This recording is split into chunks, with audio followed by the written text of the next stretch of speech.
Vítkovické ghetto, kde se kradou katalyzátory ze starých fabií, není právě oblastí, kde byste očekávali, že se budete věnovat wellness trendům. Ale právě tam, ve stínu těchto industriálních komplexů, žije Kajomír, místní guru CBD. Její produkty sice nejsou zcela tradiční, ale pro místní obyvatele jsou rozhodně vítanou úlevou od každodenního stresu.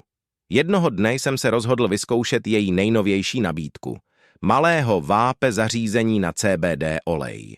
Přišel jsem domů s touhle podivnou malou věcí, která vypadala spíše jako nelegální komunikátor z budoucnosti, než jako něco, co mi pomůže uvolnit se a odstresovat. První večer s tímto novým zařízením byl jako jízda na horské dráze emocí. Po několika nádeších jsem se cítil, jako by se veškerý stres a starosti mého každodenního života někam ztratili v oblaku aromatické páry. Vychutnával jsem si pocit klidu a míru, který se mi tak dlouho vyhýbal. Ale pak přišla ta chvíle, kdy jsem se musel s tímto novým zařízením rozloučit na noc. Rozhodl jsem se ho nechat na nabíječce přes noc. Nicméně ráno jsem zjistil, že vape zařízení zmizelo.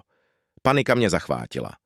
Prohledal jsem každý koutek svého bytu, ale bezvýsledně. Následujících několik dní jsem trávil v zoufalé snaze najít ztracenou věc. Věděl jsem, že to byla hloupost, ale ztráta tohoto malého zařízení mi připadala jako ztráta klíče k mému klidu. Představa, že leží někde opuštěné, mě pronásledovala. A pak, týden poté, jsem ho našel. Nebyl to velký objev, jako byl tenhle příběh. Byl prostě na svém místě na nabíječce, kde jsem ho zapomněl a já si uvědomil, že jsem ho nestratil, jen jsem ho nechal tam, kde patřil.